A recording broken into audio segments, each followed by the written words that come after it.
The first time I realized my divorce could turn into a kidnapping, my daughter was eating a goldfish cracker off the courthouse floor. I know. Disgusting.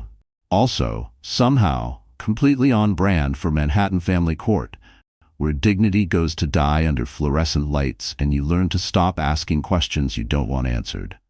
Lily was 3. She had that soft, toddler gravity that pulls your whole life toward her.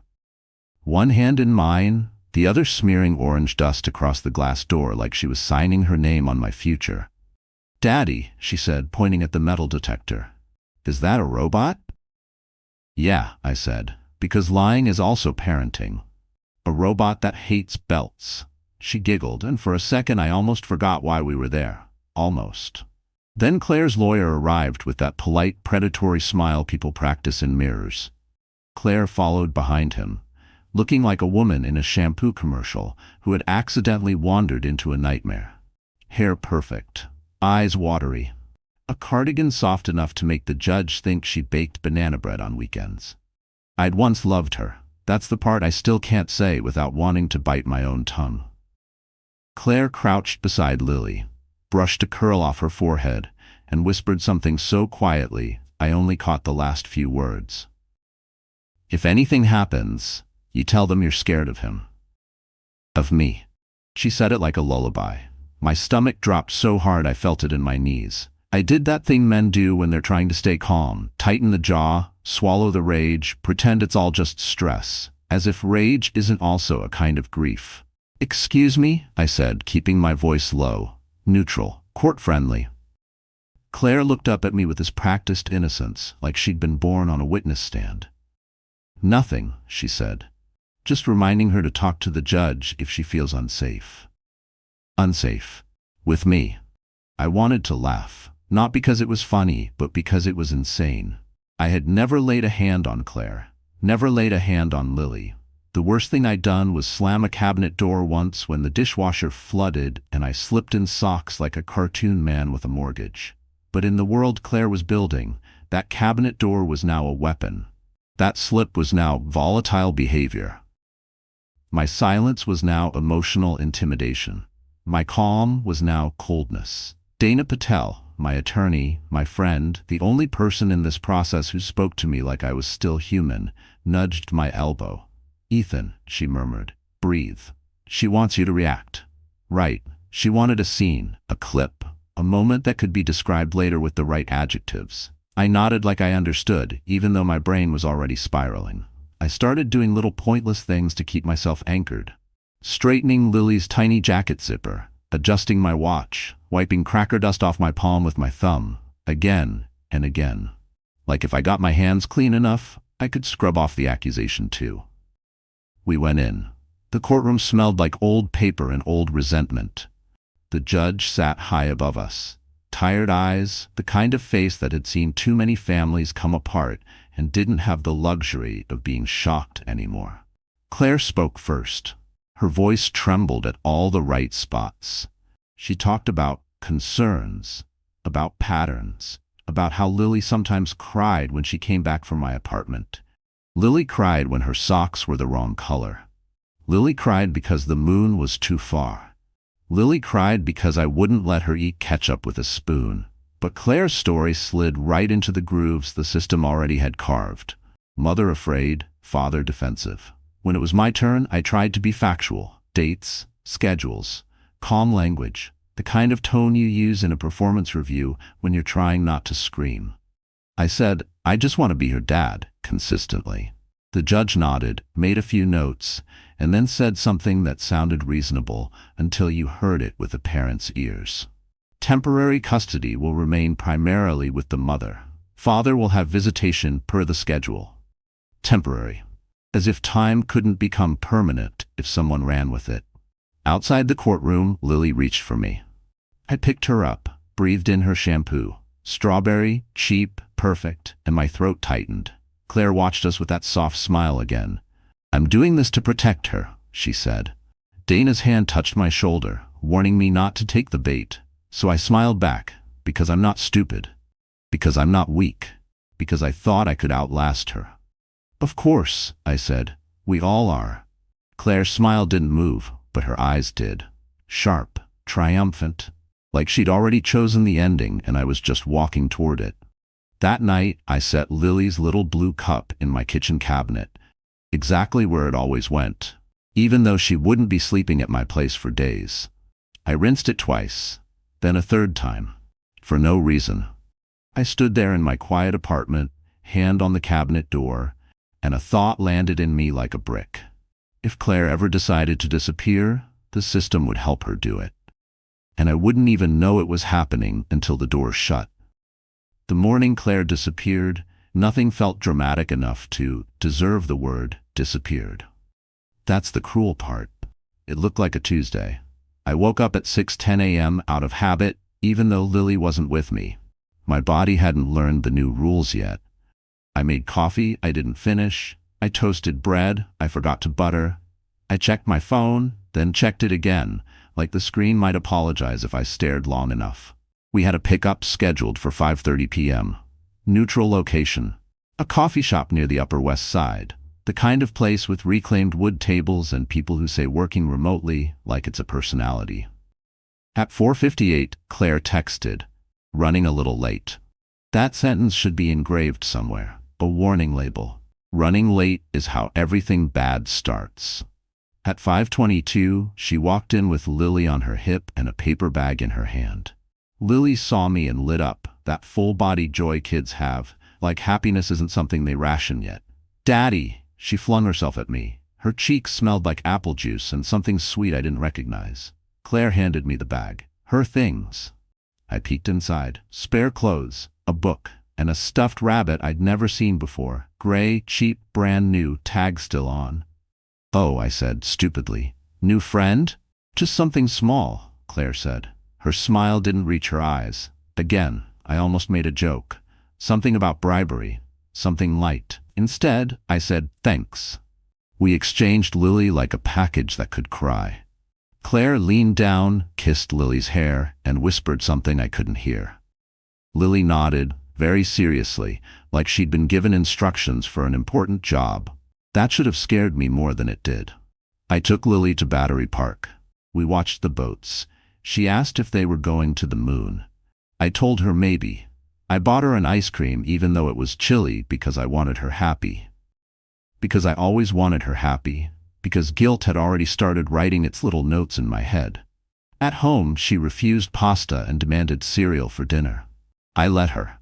Parent of the year. She fell asleep on the couch halfway through a cartoon, her head on my leg, rabbit clutched in her arm like it had always belonged there. At 8:02, I woke her gently. "Time to go back to Mommy's." She frowned. "I don't wanna." "I know," I said. "Me neither." That was a mistake. Adults aren't supposed to say things like that. I corrected myself, but Mommy's waiting. When I dropped her off, Claire didn't answer the door right away. I knocked. Nothing. Knocked again. Finally, the door opened just enough for me to see her face. "You okay?" I asked. "Fine," she said. "Just tired." Lily went inside. Claire closed the door. The lock clicked. That sound stayed with me. The next morning, I texted at 7:30. "Morning. Tell Lily I love her." No reply. At 9, I called. Straight to voicemail. At 10:15, Dana called me instead. That's how I knew something was wrong. "Ethan," she said carefully, which is lawyer for brace yourself. "Claire filed an emergency motion late last night." My stomach hollowed out. "For what?" "She claims she's afraid of you. Says you've been unstable. Volatile." I laughed. I actually laughed. It came out wrong. Thin. Cracked. "She disappeared," I said. "That's what she did. She's alleging she left to protect Lily." "Where is my daughter?" Dana paused. That pause was worse than any answer.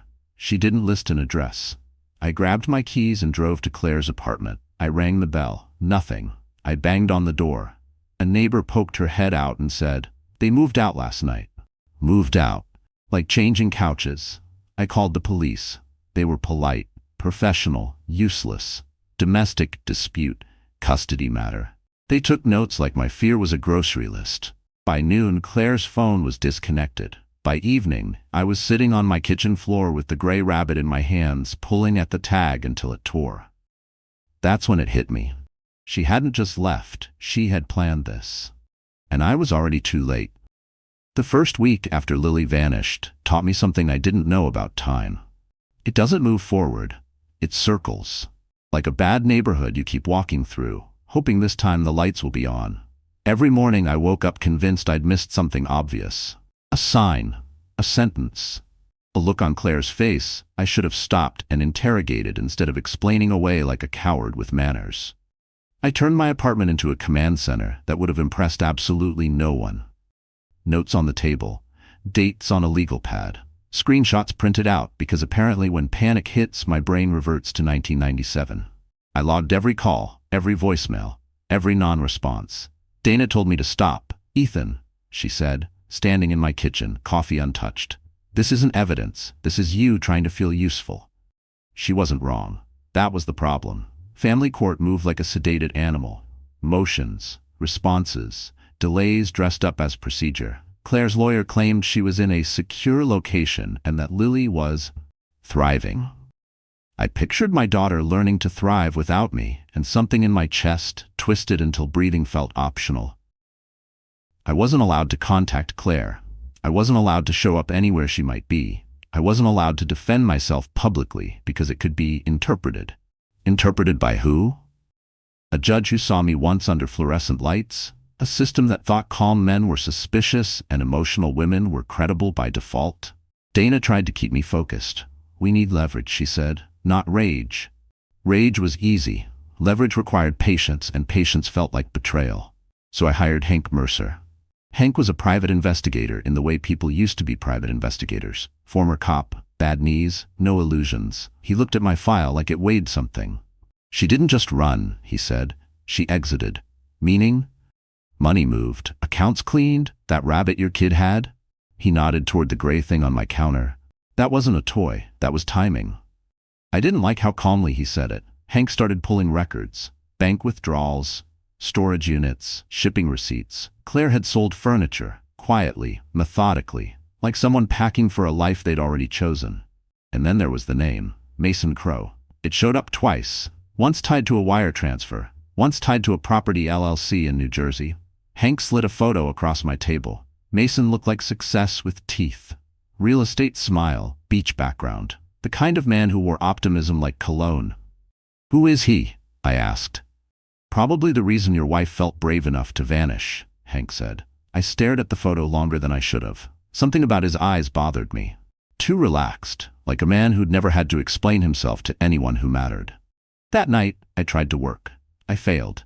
I went for a run instead, because running is what men do when thinking feels dangerous. I ran until my lungs burned and my legs shook and my brain finally shut up.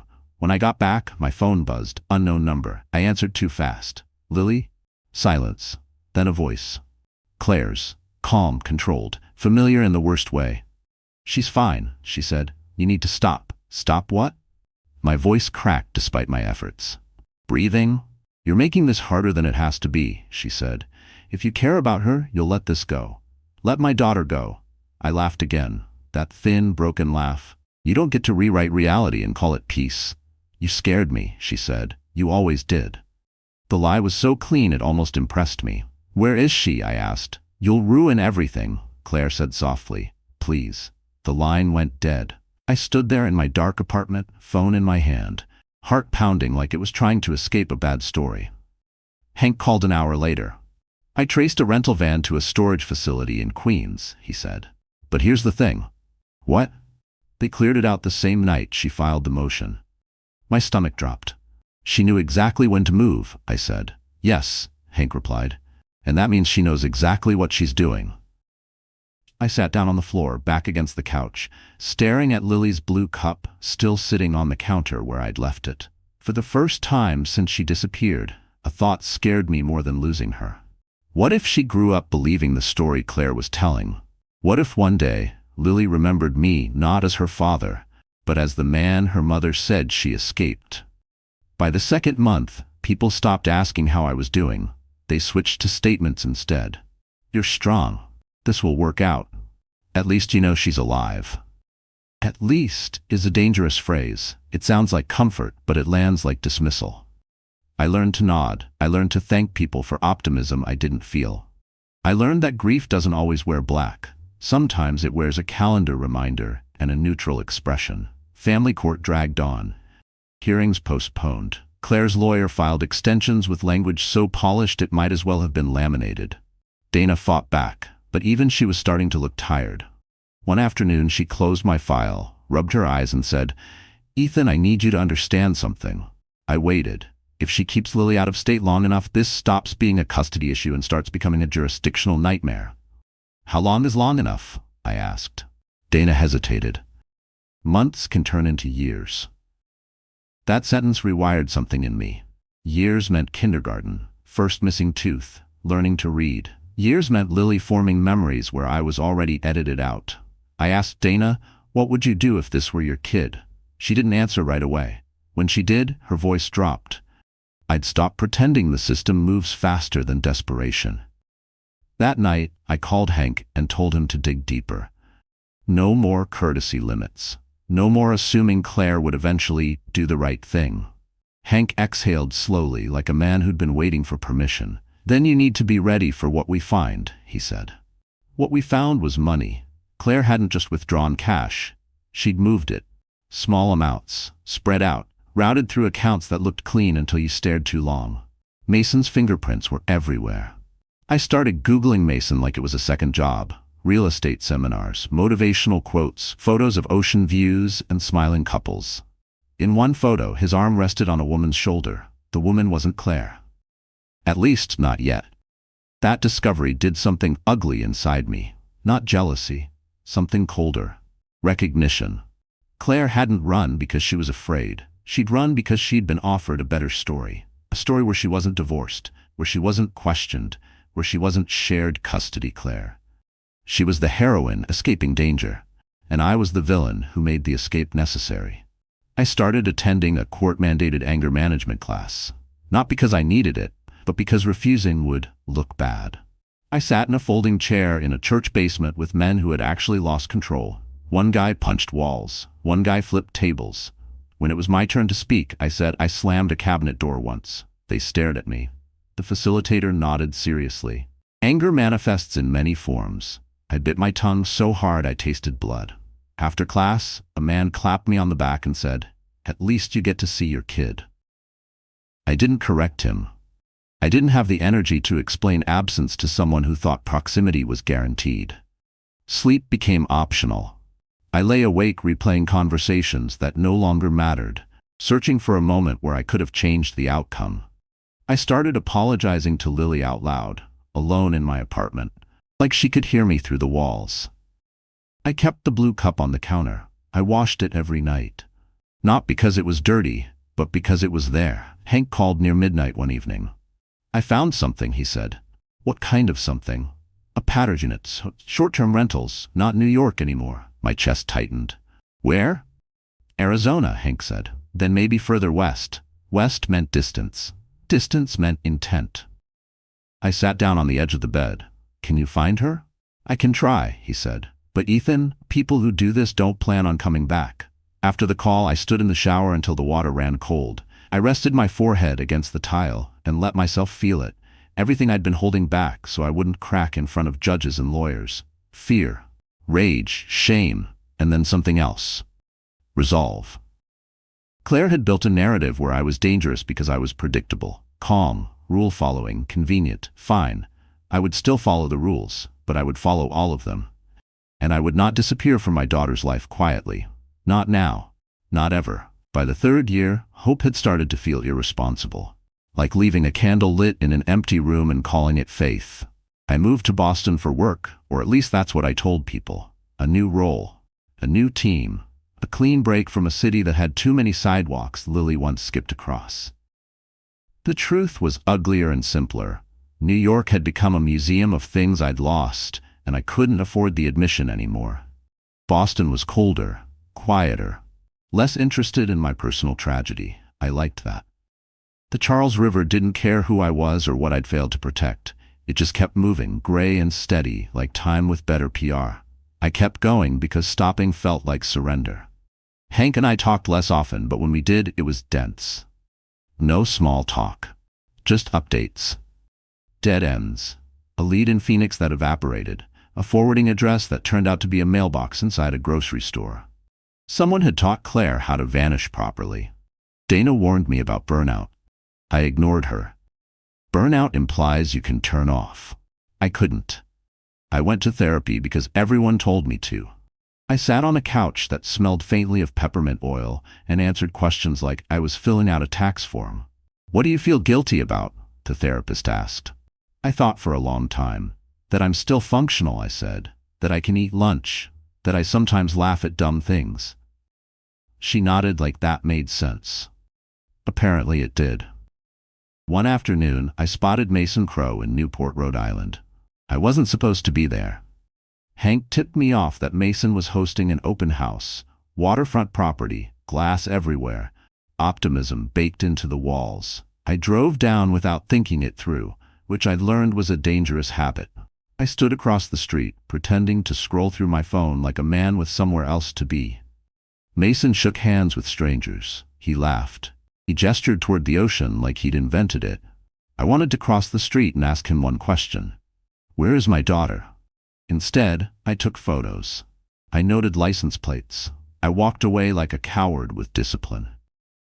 On the drive back, I berated myself for not doing more, then congratulated myself for not doing something stupid. This had become my internal dialogue. Two versions of me arguing over the definition of progress. That night, I ate takeout on my couch and stared at the wall. I wondered if Lily still hated broccoli, if she still insisted on mismatched socks, if she remembered my voice. That thought almost broke me. Around that time, I met Nora. It wasn't dramatic. No sparks, no music swelling. She was sitting across from me at the Boston Public Library, reading a book I pretended to recognize. She looked up and said, "You're holding that upside down." I glanced at my book. I was. "I like to challenge the author," I said. She smiled. "Just a little. Enough." We talked about nothing important. Weather. Books. The fact that coffee had become too complicated. She didn't ask me what I did for work. She didn't ask why my eyes looked permanently tired. When she finally did ask, weeks later, about my past, I told her the truth. All of it. No editing. No heroic framing. She didn't say, "Everything happens for a reason." She said, "You're still here." That felt accurate. I didn't let myself want more. Wanting had consequences. But Nora became something steady. Dinners, walks, silence that didn't itch. And then Hank called. "Ethan," he said. His voice was different, tighter. My hand clenched around the phone. "What?" "I think I saw her." I stood up so fast my chair tipped over. "Where?" "California," he said. "Southern. And Ethan, listen to me carefully." I stopped breathing. She wasn't alone. The room tilted. My first thought was Lily. My second was shame for the relief that followed. Relief that my daughter wasn't isolated somewhere dark and forgotten. "What do you mean, not alone?" I asked. "2 kids," Hank said. "1 girl, 1 boy." I closed my eyes. 3 years, 3 birthdays, 3 versions of my daughter growing without me. And now, 2 children. A life layered on top of the one she stole. Hank kept talking, but my mind had already jumped ahead, building images I wasn't ready to carry. Lily taller, Lily quieter, Lily calling someone else dad.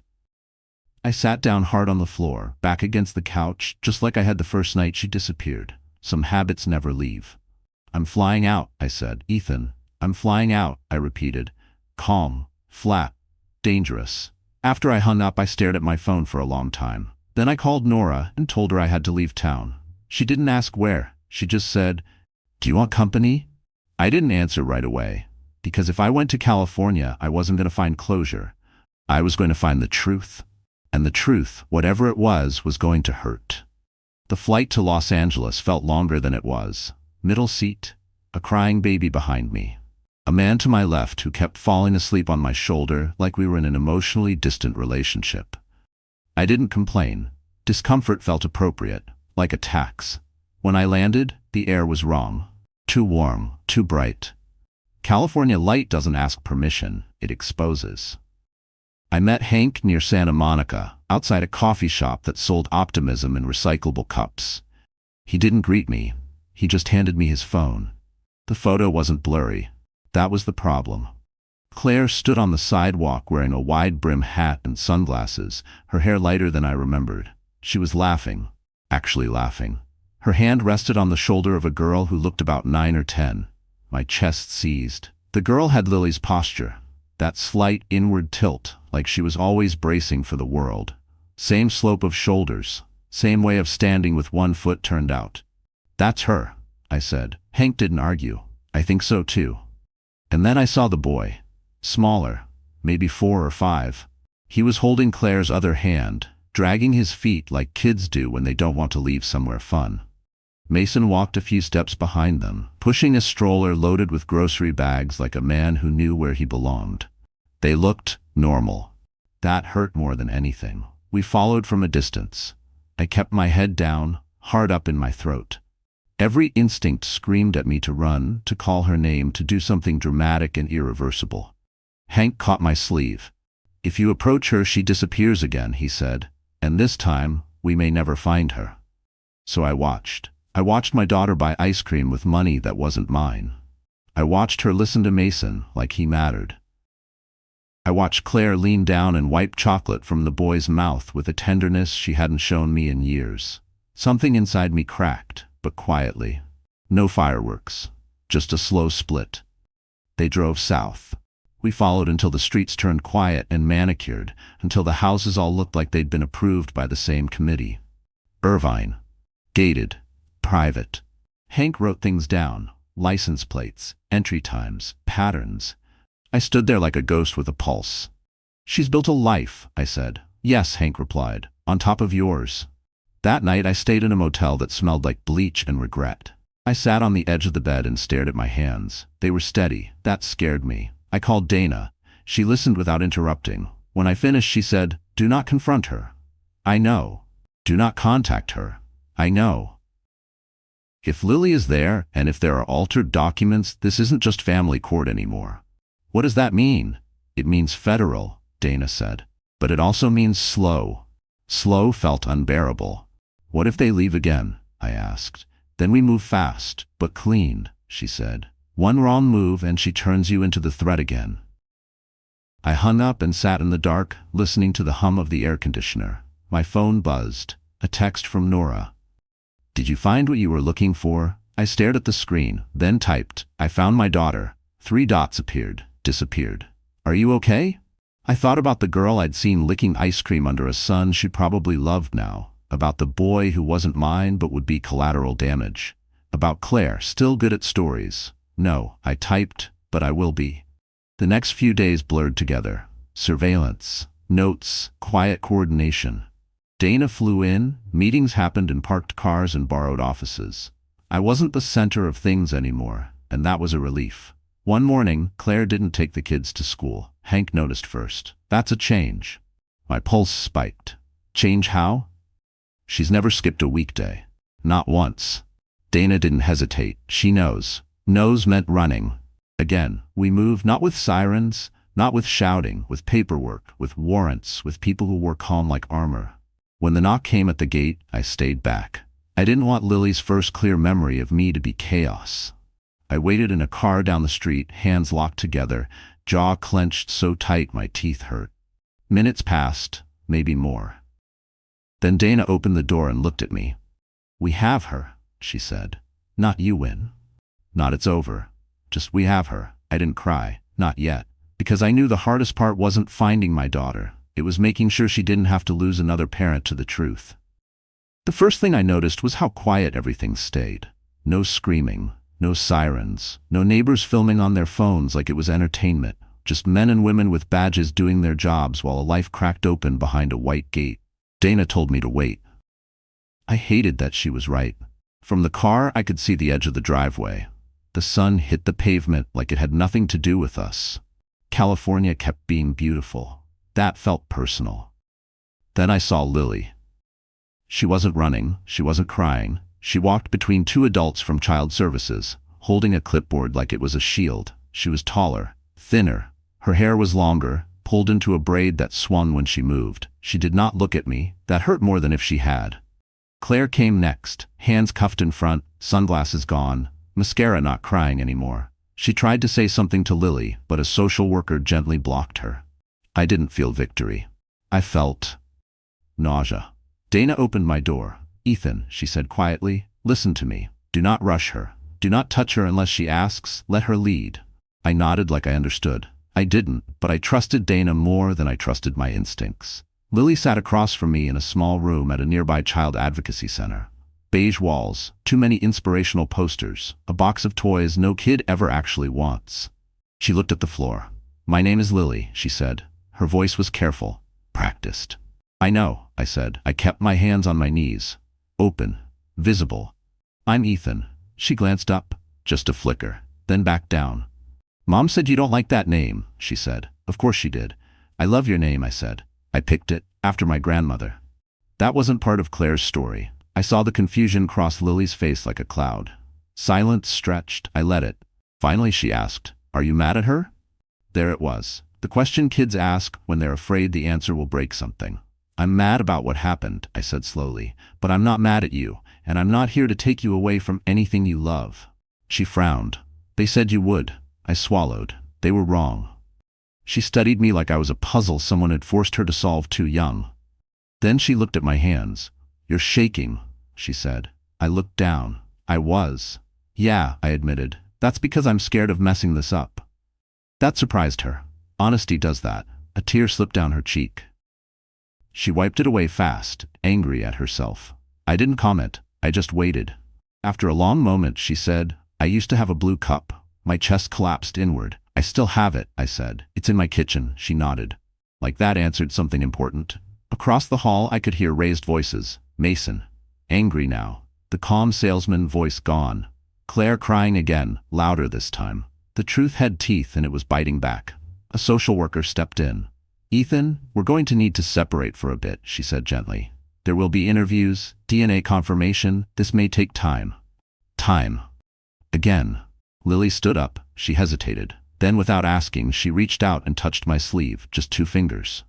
Don't disappear, she said. I won't, I said. I promise. That was the first promise I'd made her in years that I knew I could keep. Outside, Dana filled me in. Altered birth records, fake school enrollment, a new identity created with help. Mason was looking at serious charges. Claire too. Federal, Dana said, and ugly. I nodded. What about Lily? She'll be protected, Dana said. But Ethan, reunification is not a moment, it's a process. I watched Lily through the glass as a counselor spoke to her softly. She was nodding, absorbing, surviving. I can do process, I said. I just couldn't survive not knowing. Dana squeezed my arm. You did, and you didn't break. That night, alone again, I sat in the motel and finally cried.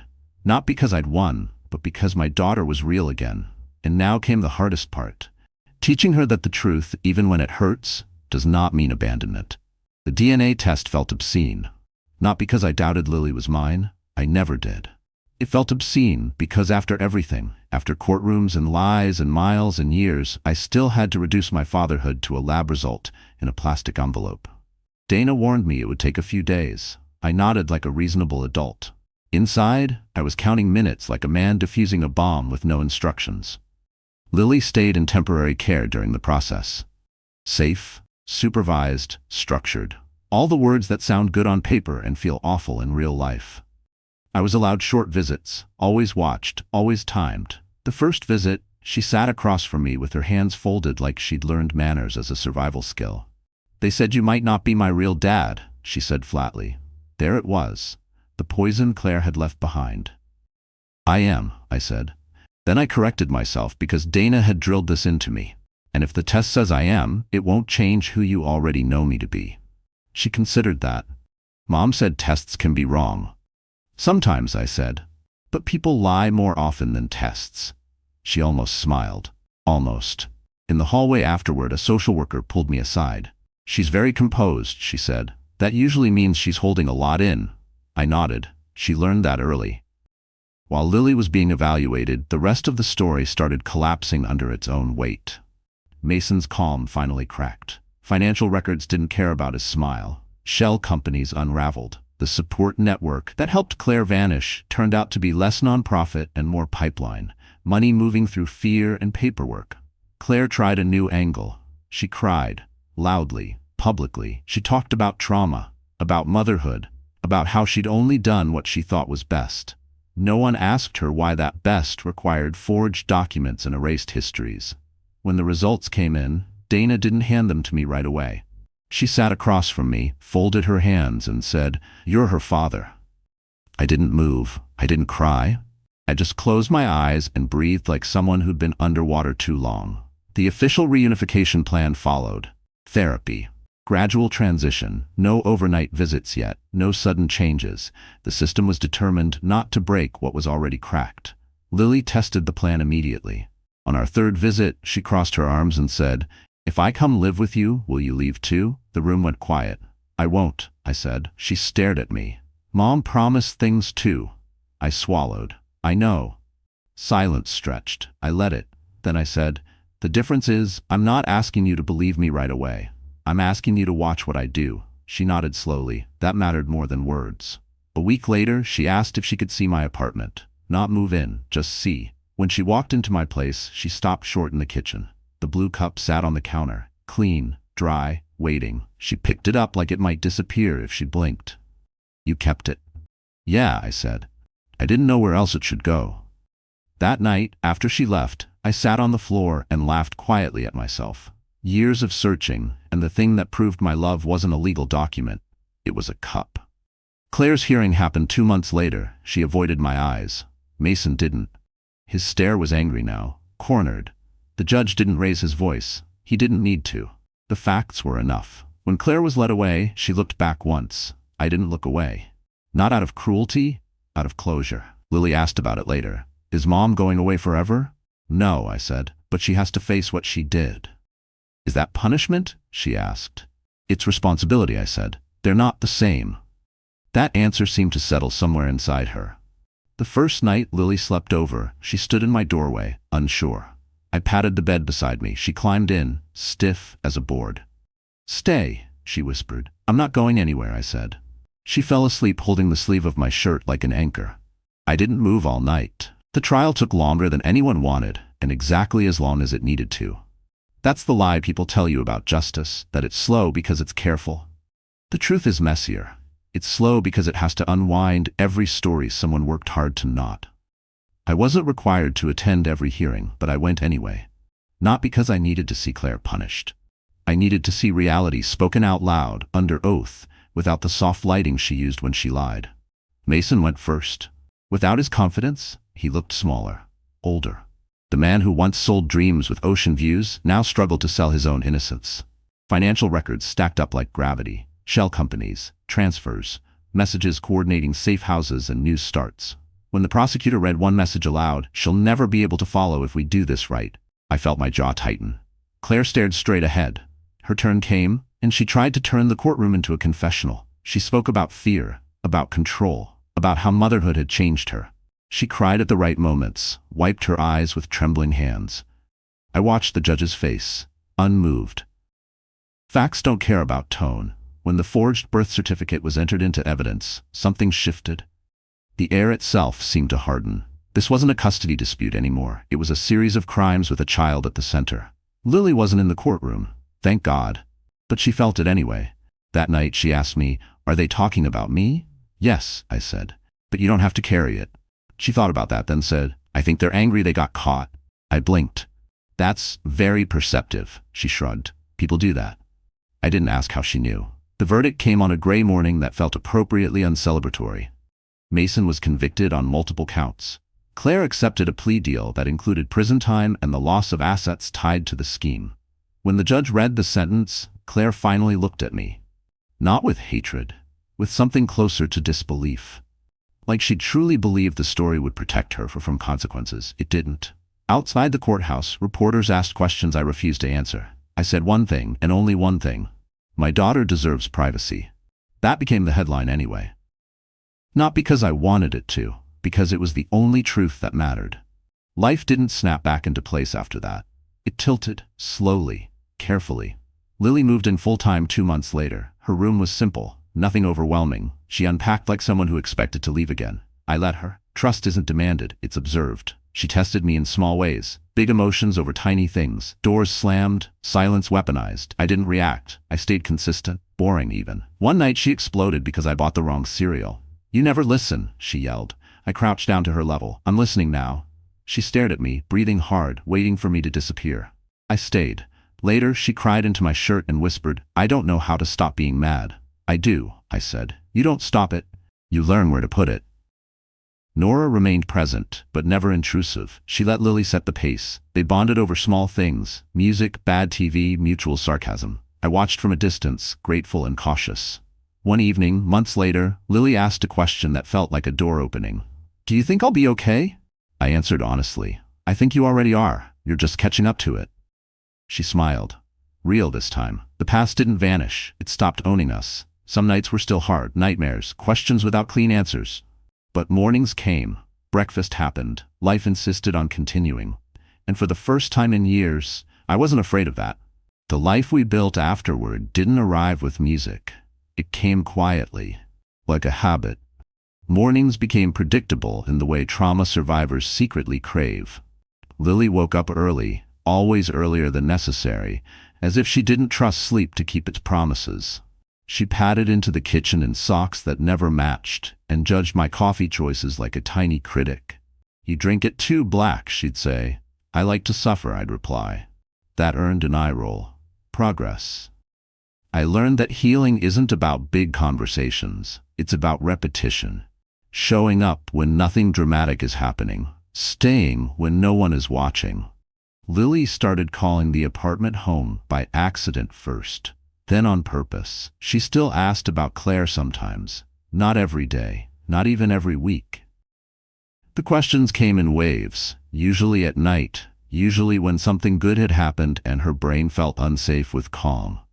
"Is she mad at me?" Lily asked once, staring at the ceiling.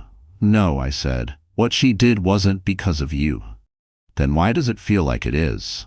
I didn't rush the answer. Because kids think they're the center of everything. It's actually a compliment. She snorted despite herself. Therapy helped. Slowly. Some sessions were silent. Some were ugly. Some ended with Lily declaring she was done talking to feelings for today. I respected that. Nora never tried to replace anyone. She existed beside us, not over us. That mattered more than she knew. One evening, while Lily was brushing her teeth, Nora leaned against the counter and said quietly, "You're a good father." I shook my head. "I'm a consistent one." She smiled. "That's the rare kind." Years passed. Not the empty years I'd feared. Real ones. Messy ones. School projects forgotten and finished last minute. Parent-teacher meetings where I sat too straight, still half expecting someone to tell me I didn't belong there. One afternoon, Lily came home holding a permission slip. "Can I go on the overnight trip?" she asked. I paused, just a second too long. She noticed. "I'll be fine," she said quickly. "I promise." I caught myself. Not a no. She left the room, and I stood there, realizing something had shifted. She didn't need me to protect her from the world anymore. She needed me to trust her in it. The day I married Nora, we kept it small. City Hall. No speeches, no symbolism heavy enough to crush anyone. Lily stood beside me, holding the rings like a job she'd been promoted into. Before the ceremony, she whispered, "If you mess this up, I'm switching dads." I leaned down. "Fair." She smiled. A real one. The kind that reaches the eyes without checking first. Claire remained a presence in the background. Not erased, not dramatized, accounted for. Consequences served. I didn't speak her name often. When I did, it was without poison. That was my victory. One night, years later, Lily found the gray rabbit in a box while we were cleaning. "Do you want to keep it?" she asked. I shrugged. "Your call." She thought for a moment, then placed it gently back in the box and closed the lid. "No," she said. "I don't need it anymore." We stood there in silence. Then she added, almost casually, "Thanks for not giving up on me." I swallowed. "Thanks for letting me stay." Sometimes late at night, when the apartment is quiet and the city hums like it always does, I think about that version of myself sitting on the kitchen floor with a stuffed rabbit and no answers. I wish I could tell him this. You will survive this. Not because you're strong, but because you refuse to disappear. Love isn't proven by how hard you fight. It's proven by how long you stay. Years later, when people ask me how it all ended, I never know where to start. Endings imply clean lines, and nothing about our story was ever clean. What we had instead was continuity. Lily grew into herself the way trees do after a storm, leaning at first, then straighter, then strong in a way you don't notice until you need shade. She still remembers pieces of what happened, but memory softened them, filed down the sharp edges. Sometimes she asks questions. Sometimes she doesn't. I answer when she asks. I don't when she doesn't. That's part of the truce we made with the past. I stopped thinking of myself as the man who lost years. I started thinking of myself as the man who stayed. That shift mattered more than therapy ever could. Nora and I built a life that isn't loud about its happiness. It just works. Dinners, arguments about nothing, shared silence that doesn't ache. Lily teases us both equally, which I consider a sign of fairness. Every now and then, I still wake up too early. Old habits die slowly. But now when I walk into the kitchen, there's someone else already there, stealing the good mug, pretending not to smile. And I realize something simple, something that took me far too long to learn. The opposite of disappearance isn't revenge. It's presence. And presence done long enough becomes home.